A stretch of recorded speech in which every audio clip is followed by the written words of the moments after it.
big turning point at the studio as the final really veteran animators are either retiring or quitting. A big rift kind of caused in this studio, but also Disney's kind of foray into the more mature after a while. What makes The Fox and the Hound unique? And why does it have an interesting place in the Disney canon and an interesting place on the Disney timeline? Hello, my name is Em, and I am currently on a journey where I am watching every single Disney animated movie in chronological release order with my husband and ranking them on a tier list. But I like to go and give some history and some historical context to these movies. One, because I like to do that. I love being a self-proclaimed Disney historian, and I like learning and doing research about these movies. So let's get into this. History on The Fox and the Hound. The Fox and the Hound was released into theaters on July 10th, 1981. It is loosely based on the novel of the same name written by Daniel P. Mannix, published in 1967. It stars Keith Mitchell as young Todd, Mickey Rooney as Todd, Corey Feldman as young Copper, Kurt Russell as adult Copper. For some odd reason, on the wiki, it doesn't call him young and adult. It's young and Todd. It's young Todd and Todd. Whatever. Kurt Russell as Copper. And in fact, Kurt Russell was got his start with Disney. And Walt saw a lot of faith in him. Before he died, he was yeah, Kurt Russell, a lot of people tell the story better than me, but he was yeah, Kurt Russell, that kid got talent. And that ended up being true because he made the certified classic, Sky High. If you want me to watch Sky High, I am 100% willing to watch Sky High. If you want me to make a tier list of my favorites, just non-animated Disney or whatever, or, let me know. I don't know. Pearl Bailey as Big Mama, Jack Albertson as Amos Slade, Jeanette Nolan, who had voiced Ellie Mae in The Rescuers, as Widow Tweed, Pat Buttram, who had voiced Napoleon in The Aristocats, Sheriff of Nottingham in Robin Hood, and Luke in The Rescuers as Chief, Sandy Duncan as Vixie, Dick Bacallion as Dinky, Paul Winchell, who had voiced Tigger in The Many Adventures of Winnie the Pooh, as Boomer, John Fielder, still haven't figured out how to pronounce his last name, who had voiced Father Sexton and Robin Hood and Piglet in The Many Adventures of Winnie the Pooh. He is Porcupine. John McIntyre, who was Rufus in The Rescuers, voices the Badger. And Squeaks is credited as playing himself, despite the fact that somebody did voice him, but I think it's funny in the credits that he's credited as playing himself. In May of 1967, it was reported that the studio had obtained the film rights to the Fox and the Hound book. It took until spring of 1977, however, until production began.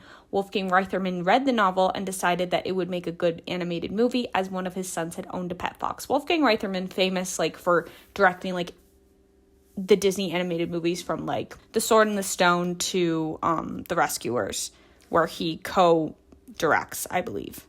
And the title was reported by newspapers as The Fox and the Hounds, but the plural was dropped as production moved forward due to wanting to focus on the two leads more. Wolfgang Reitherman was the original director, with Art Stevens as the co-director. However, there began to be arguments between the two, and co-producer and son-in-law to Walt Disney, Ron Miller, often sided with Art Stevens, despite the fact that Wolfgang Reitherman had directed pretty much, like I said, every Disney film within the last decade. It's kind of crazy how much he did, and even then he had involvement a lot. He was very trusted by Walt. it kind of feels like, you'll kind of see this throughout this, it feels like this push-pull between what these new, younger, hipper people want and what the older, like, it kind of feels like sometimes they're trying to hold on to what Walt liked, what Walt wanted, and what used to work, rather than allowing these younger people to experiment at times. And I think that can just get into tiffs because it's, well, I know better. No, I know better, you know. Well, I've been in this industry for longer than you've been alive, you know. But I'm here and I'm supposed to be your equal kind of thing. So Ron Miller tried to persuade Wolfgang Reitherman to allow the younger staff to kind of just like work and stuff and to kind of be able to work with them. But he didn't want to do that due to lack of trust in the younger animators, which makes sense. But also at the same time, I'm like, most of your friends have retired, and if not, most of your friends are very close to retirement and will retire during production of this movie. So it just becomes this issue of just this push-pull. And in an earlier draft, Chief was meant to die following the plot in the novel. This was changed, and instead he had a broken leg, like in the final film. Animator Ron Clements, who was briefly assigned to the story department, protested this change. He claimed that Chief needed to die in order for there to be more motivation for Copper to hate Todd. The younger members of the story team agreed with him, practically begging Art Stevens to allow for the change. Art Stevens argued, quote, "Geez, we never killed a main character in a Disney film and we're not starting now."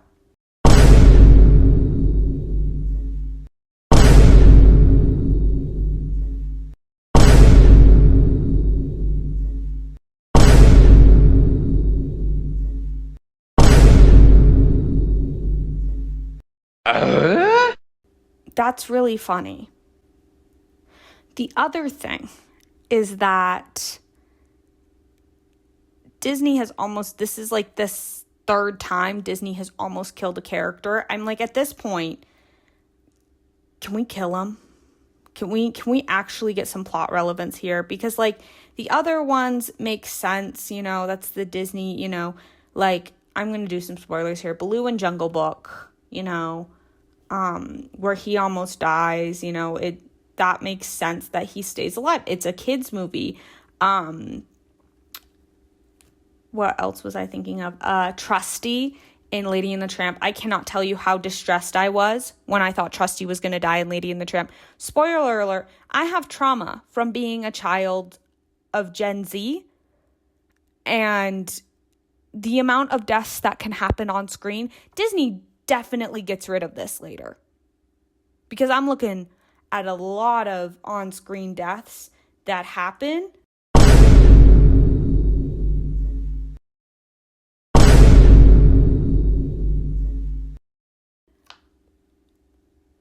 In the 90s to 2000s movies. Disney,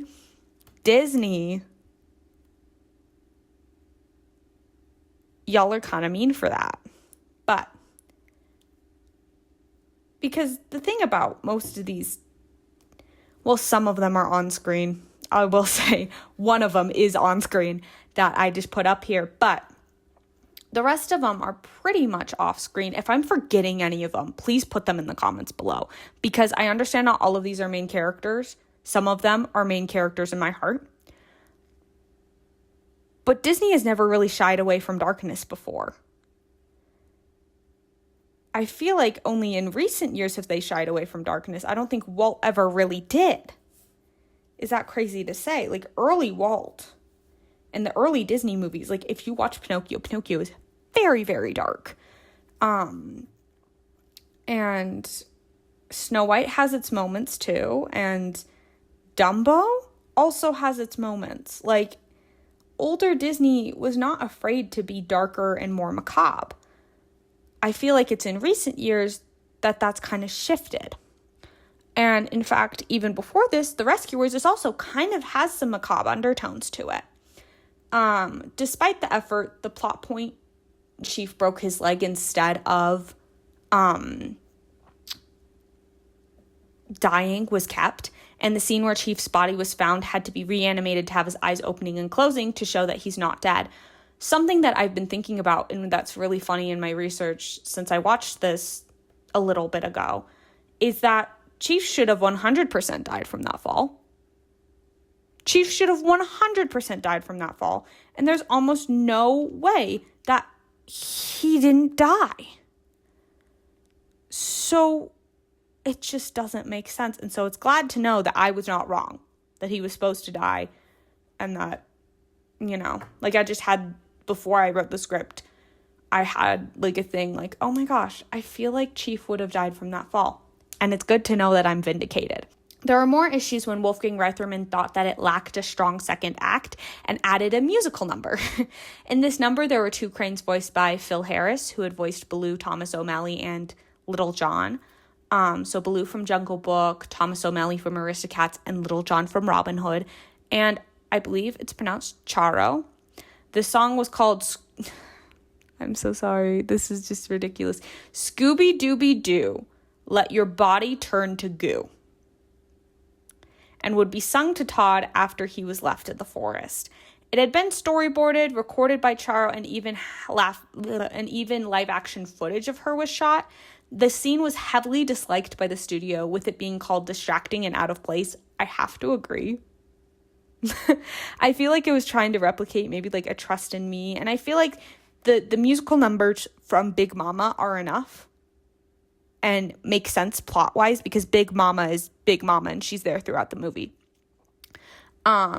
So adding a new number, especially in something as big as the second act of this film, I agree it's distracting.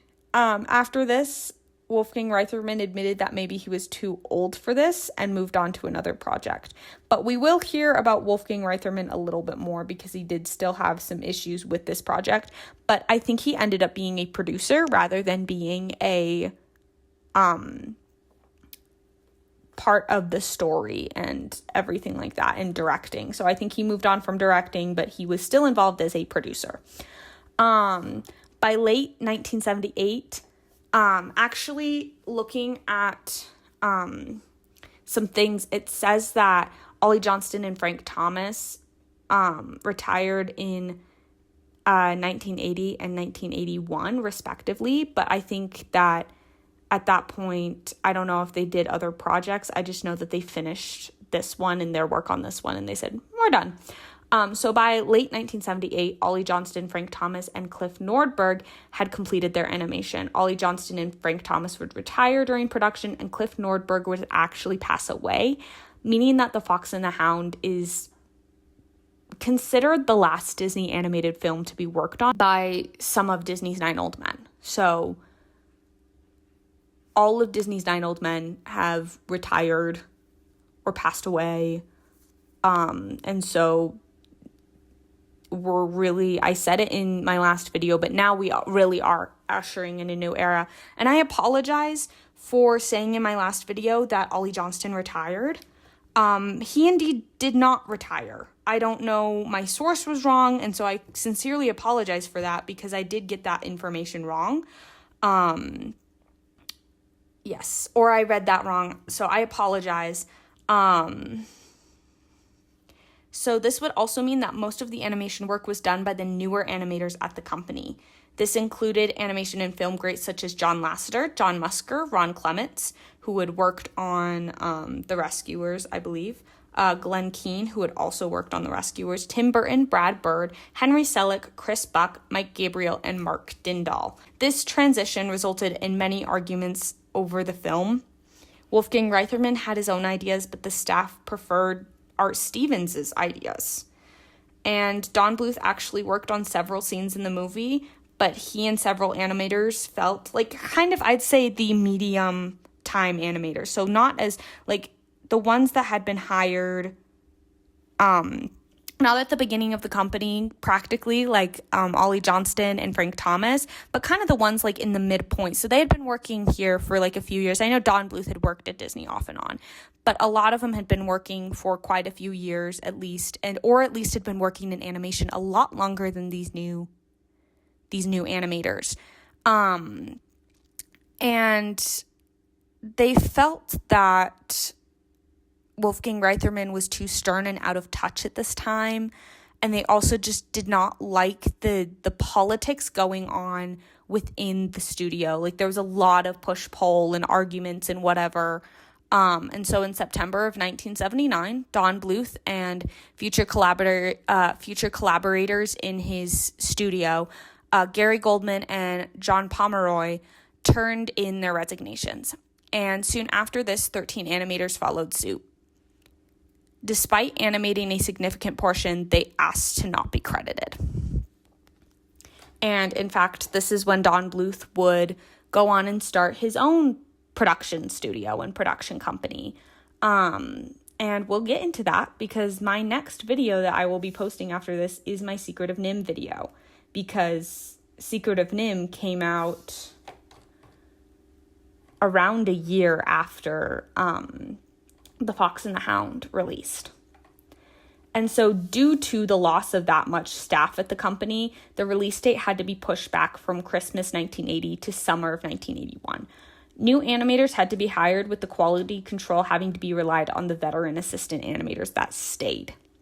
So we have new animators that were hired just due to the sheer amount of loss. This would actually be when, if you've heard the Cal Arts program, I think this is when the Cal Arts program, around when it was started, and this would be new students from the Cal Arts program. I believe that might have been started around Rescuers, possibly, but I think it was definitely in tandem by this point. Early into production, Young Todd and Young Copper, Big Mama, and Amos Slade were cast. The supporting cast was simply filled by regular Disney voices, with Mickey Rooney being chosen as adult Todd after his performance in Pete's Dragon. Jeanette Nolan was the second choice for Rideau Tweed after the role had been turned down by Helen Hayes.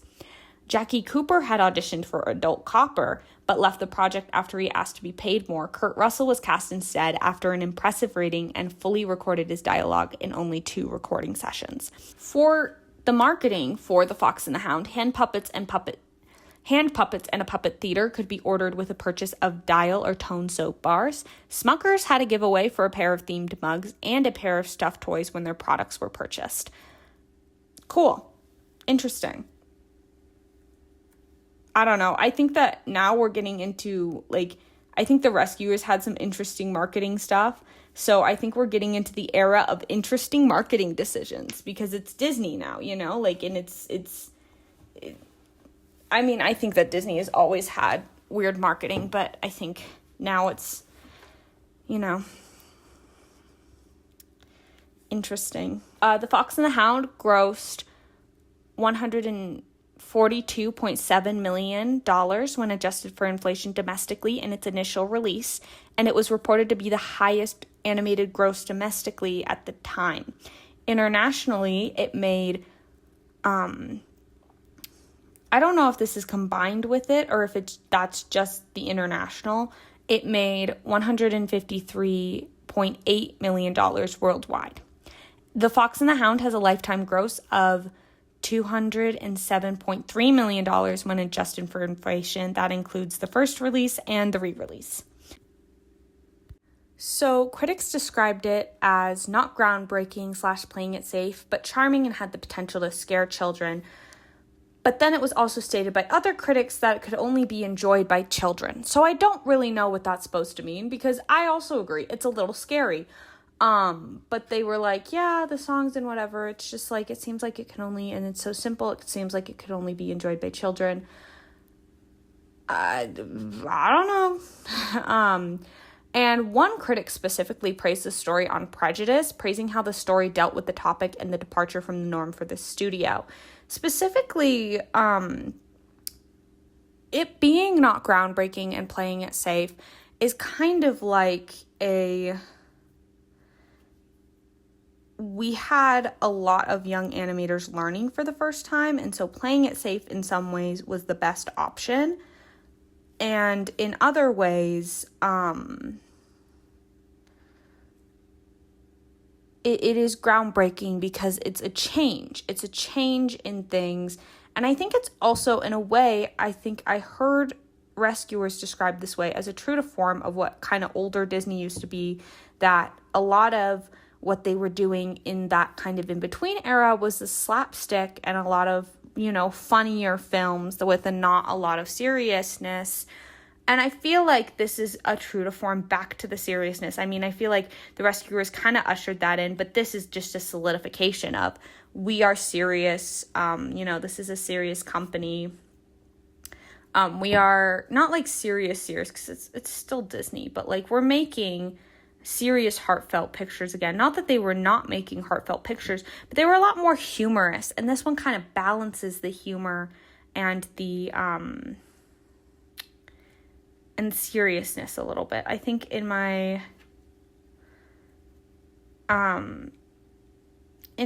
review, I kind of talk about it being a little bit of a tragedy. And I mean, it's a lot like, the tone is very similar to Bambi in some ways. It is very similar, and you can draw a very clear line in some places. Like, it's just different. And I don't think it's a bad different, but it is ushering in a new difference. And an interesting thing is this movie is kind of in that sad era where it's funny because this movie did pretty dang well, but not a lot of people think about these movies anymore. So you'd think, oh my gosh, this movie was a flop. No, it actually did pretty dang well. But we don't think about it much in our public consciousness, Like, there are movies that I feel we don't think about much in our public consciousness. And I believe older millennials will probably remember this, but the younger millennials probably, maybe, But I feel like this movie, despite it being pretty great, and I feel like the movies to come are just all kind of going to be overshadowed by the Disney Renaissance. I'm so sorry. So even if you were kind of good, you're going to be overshadowed by the Disney Renaissance. And that's just a big old apology. So continuing on, this is kind of like my fun facts section, a little bit, but also kind of just the continuation of the story after. There were some comics produced that were unconnected to the story. So there were kind of multiple different kind of comics here and there. I'm not really a Disney comics person, so if you want more about that, I'd say ask someone else. But there were comics produced about this. A sequel, The Fox and the Hound 2, was released in 2006, and I will be covering that, as I am going to cover every single Disney animated movie. And by that, I mean everything. It has to be under the Disney name, but I'm talking Disney Toon Studios as well. The only exception I'm making is if it's tied to a TV show. I don't really, for ease of convenience, I don't want to do that. Maybe I can make that its own tier list, but for ease of convenience, I'm not doing that.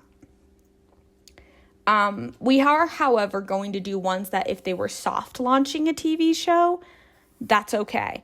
Yeah.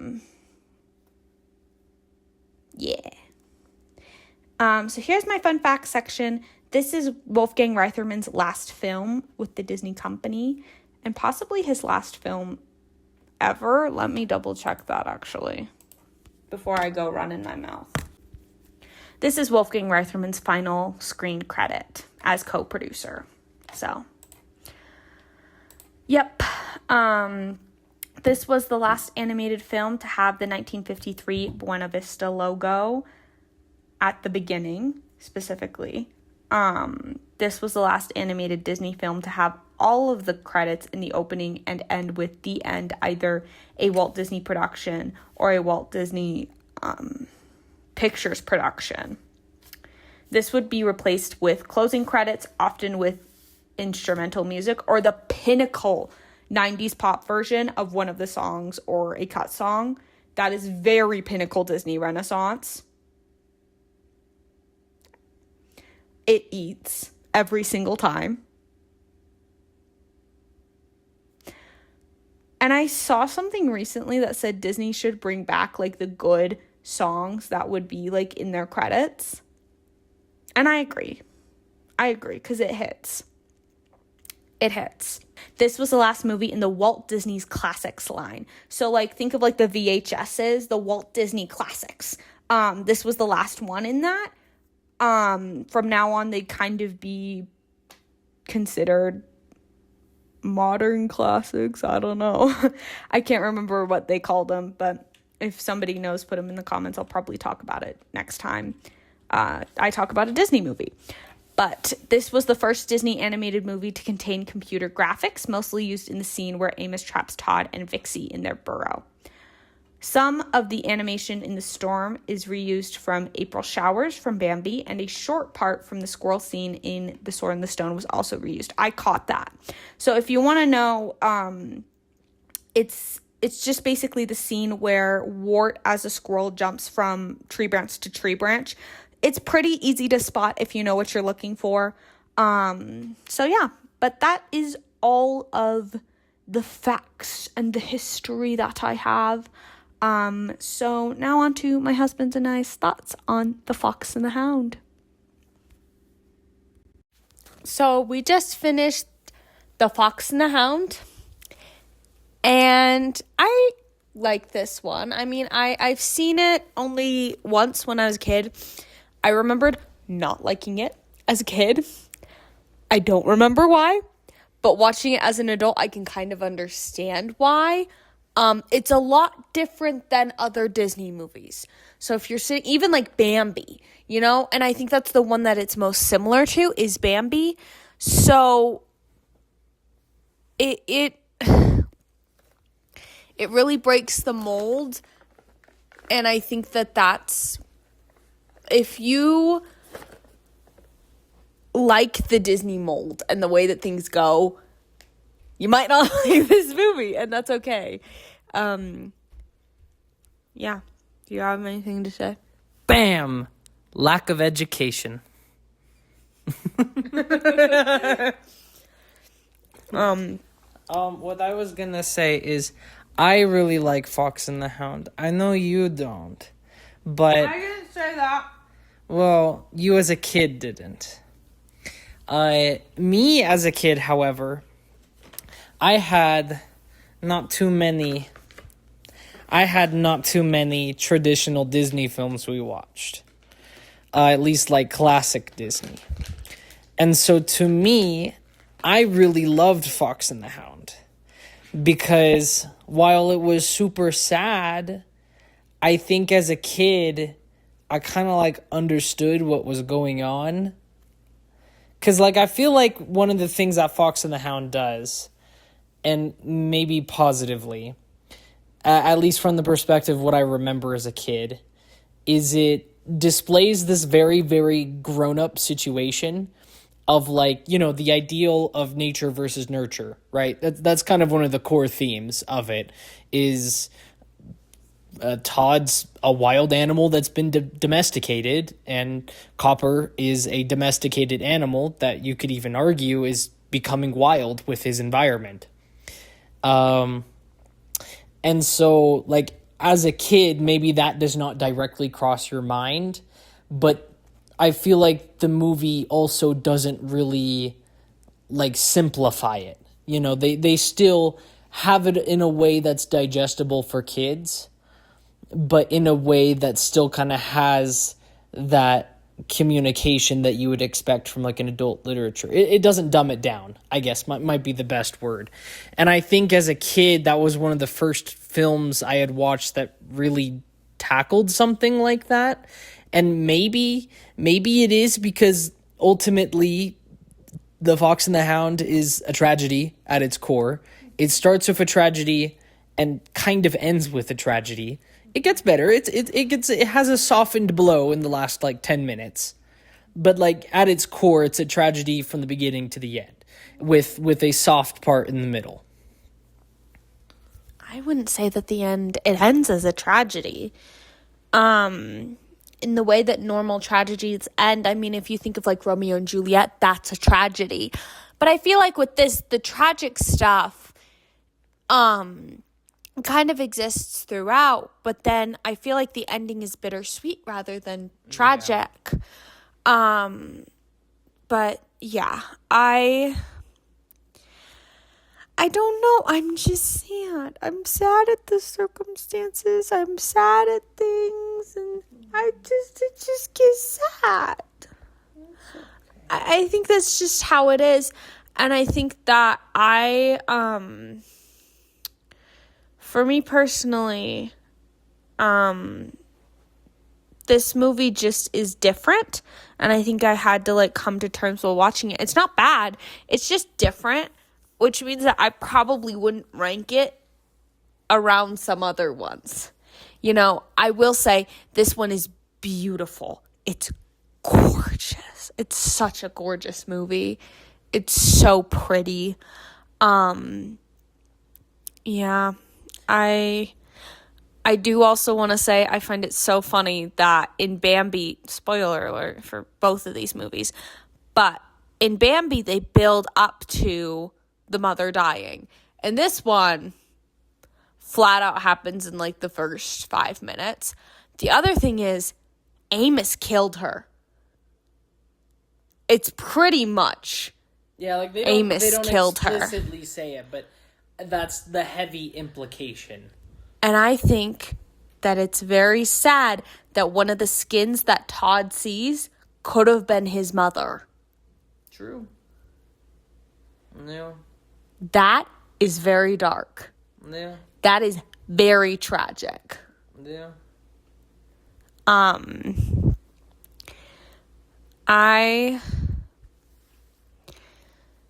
I think the biggest thing about this is you feel it throughout the entire movie. You understand both sides.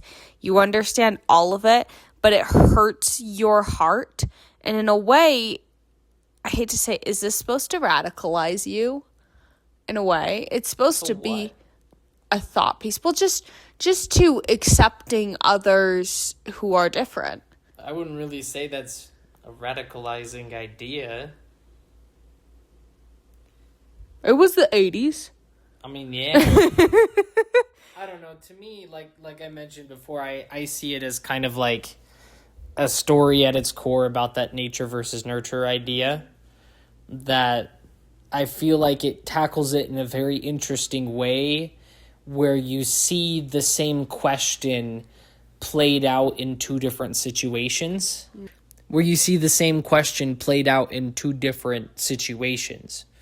At least that's what I would say. But, you know, I do get what you mean about, like, you know, being friends with people who you don't really... Who, I guess it's that Romeo and Juliet situation where it's like they are friends with each other, not really knowing nor caring about the greater context of the world they're in, you know? And in a way, their story ends so much better than Romeo and Juliet. That is true. I think it goes through a different arc because their arc goes through, whereas Romeo and Juliet are always in denial of, and our love is better. They realize that they can't really be friends, you know, but then at the end, and in the climax, they realize, oh my goodness, they could be somewhat friends. You know, they could stand for each other when needed, when necessary, but they can't really truly be friends, which is unlike Romeo and Juliet because they let their hubris get to them. And that's the difference between this and Romeo and Juliet. Can you tell I love Shakespeare? Mm-hmm. Well, I was also going to add this, like, I think the ending climax also is meant to show, like, even if they have drifted apart, even if they have grown up to hate each other right? At the end, their friendship still meant something as kids. They're, you know, even if they may not have understood why they had to hate each other, they still were friends with each other. Kind of like that ideal that, like, hatred is something you learn rather than something that's kind of instilled in you. Exactly. And I think that's kind of one of the other ideas of Fox and the Hound is, like, Todd and Copper, when they meet, are actual kids, well, at least in animal years, you know. And just like in the same way, you know, you have all hundreds of different types of depictions of that, of, like, friends playing. Maybe not the same caliber, but makes me think of, like, the boy in striped pajamas, where they don't really realize the greater world around them, and they just are friends. They're just friends. Yeah. And in a way, you can say that about Johnny and Toby in Song of the South as well. I'm done mentioning Song of the South. I'm done. You don't have to worry about it. But that same it's the same principle. Trope might be the best word. Trope, but I don't know. I don't know if I would say it's, like, bad, because trope kind of has a negative meaning. Trope has a negative connotation to it, but I don't think narrative piece. Yeah, I don't think anyone is objected to the two kids see behind their differences and become friends. Yeah. Like, they don't see their differences. And I think I would even say being ignorant to their differences. I agree. Yeah. Yeah. I mean, the Best of Friends song just puts it on there, and you know, I love that song. I think the side characters in this movie are really great too. You said I'm like the worm? You're like the worm. It's all a little Not the worm, cute. the caterpillar? The caterpillar, that's right. The caterpillar, because you're all squirming around. You guys should see her sometime. She's like that little caterpillar, and then you get all warm and you tug yourself up into a blanket. You're exactly like the caterpillar. I also think Dinky and Boomer are, like, my favorite version of the short smart guy and the big dumb guy that's in, like, 90% of Disney movies. Yeah. I think they are my favorite version of it, and I think it's just because they have that comedic slapstick, not just off their shared goal of what was the of getting Squeaky? Was that his name? Squeaky, I think. I know Big Mama said it towards the end of the movie. Whatever the caterpillar's name is, they both have that, like, shared malice for him, and they use that for, like, slapstick, and I think it's so funny. Yeah, I don't know. I like there's so many characters that I'm like, I wish they had more screen time. Like the porcupine, really wish they'd had more screen time. Like Vixie, I wish it had more screen time as well. Just like these other characters that, like, I'm like, yeah, no, they were pretty good characters, and I wish they had just had a little bit more screen time rather than just kind of being what they needed to be. I'd imagine I'd put Chief kind of in the same. Yeah. Like, I know he has the main drive for Copper. But also, Chief is kind of, in that way, still very kind of one-dimensional. Like, he's not a very dimensional character. I don't know, because you, like, kind of have towards the end where he gets injured, right? And he plays it up because he knows he can do it for attention. And like, you know, all the other parts with it. So I wouldn't say he's one-dimensional. I would say that I feel like we just don't have enough screen time with him, I think is what it is. Where, like, all of the parts with him, the majority of them, he's seen as, like, a grumpy, you know, no-nonsense, old hound dog, basically. But then you have the few little parts where his personality breaks through, and I think that kind of just comes... I think that really shines through when he realizes his weakness of age, because that changes right as they're coming home from the trip where Copper grows up. And so, like, that, I guess, humbles Chief a little bit because he's no longer the big spring chicken anymore. And so I feel like that's kind of what causes some of his personality to shine, is some of that complication to him personally. That's the other thing that made me mad, is that Todd got blamed for Chief being stupid and getting hit by a train. That's not on Todd. Okay, but like we said, the narrative isn't blaming Todd. Copper is blaming Todd. Okay, but think about me as a little tiny wee tot. Who's always blamed for everything. That's gonna stir something in my soul. I'm the youngest. I'm always blamed for everything that goes on in the house. You're right. It's gonna stir something in my little soul. Of course, watch. My mom's gonna be like, I'm gonna call her. She's gonna call me after she watches this video and be like, we never blamed you for anything. And I'm like, I mean, you were the youngest. Even if you were blamed, you got away with it. I did not always get away with it. But that doesn't mean that it didn't hurt that I didn't get blamed for everything. Yeah. Falsely accused.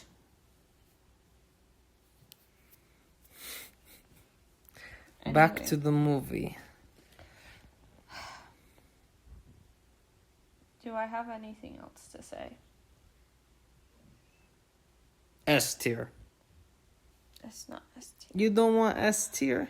It's not even an A tier for me. Not even an A tier? Oh, you break my heart. I'm you sorry, break my heart in two. I can't get over some of the issues. You know what? We can put it in. We can put it in low A. You break my heart. I'll figure out where to put it. Okay. Okay. I'm sorry. I can't justify putting it in S, and I'll compromise. But there's no racism. That puts it over like a good quarter of the movies we've watched.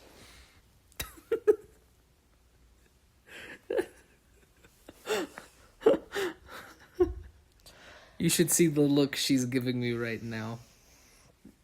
Oh. I don't know why I was like, why that made me think. I really do like Big Mama. I do think that she's a good character.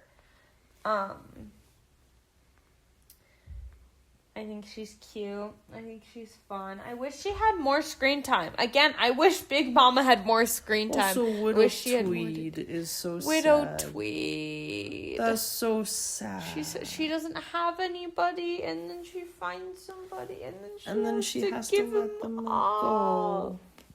I know. And then Amos goes, "That's too many words. Too bad I ain't reading them." Yes, he sees the sign. That's a lot of words. Too bad I ain't reading them. And I'm like, okay, bro. Bruh. As a kid, I don't think I realized that with the game Preservation. But me as an adult, sometimes, like, now that I've seen it again, I was kind of like, you know what would be really funny? Is if, like, you know, they have the heartfelt climax scene, which I'm not going to spoil too much, but... You know, the climax scene happens, and then, like, they show, like, a short scene. You know, maybe this would be my inner millennial writing coming.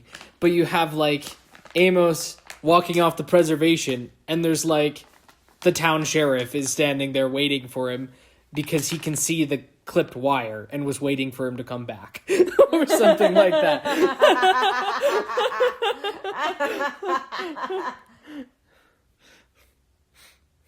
That would be funny. That would be funny. It would be, but I know that's not the point of the movie, and that's why they didn't show it. Though I do think that's interesting. Like, Amos doesn't really get comeuppance in the end. And I think I'm okay with that. Because I think, to me, it shows that I feel like in some ways he gets some comeuppance. I mean, yeah, he gets he steps on his own trap, which I suppose is a form of irony. You're exactly right on there. But what I was meaning is, like, at the end, Amos, I guess, he's shown to be human. He's shown to clearly be the antagonist, right? He's the antagonist all the way through the film. But unlike a lot of the other antagonists we've seen, even just the last movie, The Rescuers, he's still very much a realistic human. What about Edgar? Yeah, Edgar's also an example of that, but I feel like Amos he's a trapper. What? How are you saying his name? Amos. Amos. Close enough. Amos? Amos. Amos. Mm-hmm. Amos. I've heard both. I've heard Amos and Amos. Okay. Potato. Amos, as my lovely wife says. I feel like I'm okay with him not having comeuppance because he is meant to be kind of realistic for the time, right? They are, what's the term? Homesteaders, right? This is kind of like the era of homesteading in the West. I don't know where this is supposed to take place. I don't think this takes place in the West. Well, that's what I would say is the Midwest to West. It's very. I thought it was the South. I don't know. I don't know for sure, but it just kind of gives off that, like, because it's definitely the mid 1800s. Oh, I think it's the turn of the century. I don't think so. I think that's way too late for it. But that's my opinion. Well, I think just because they're rural, they're not maybe up to date. But they have cars, and I don't think cars were very widespread until the turn of the century. They were rare, but they were usually used in rural environments because cities were walkable. That was, at least from what I understand, having not lived in that time, was the norm. But I don't know. Maybe you can research and tell me all about it. And tell me all your fun facts. And then I get to comment on your video and say something funny. We'll always be friends together, Copper. I messed up that line. Let me try that again. We'll always be friends together, Copper. Gosh, start singing the song. We're the best of friends. I don't remember the next line. Fun together. Having so much fun together.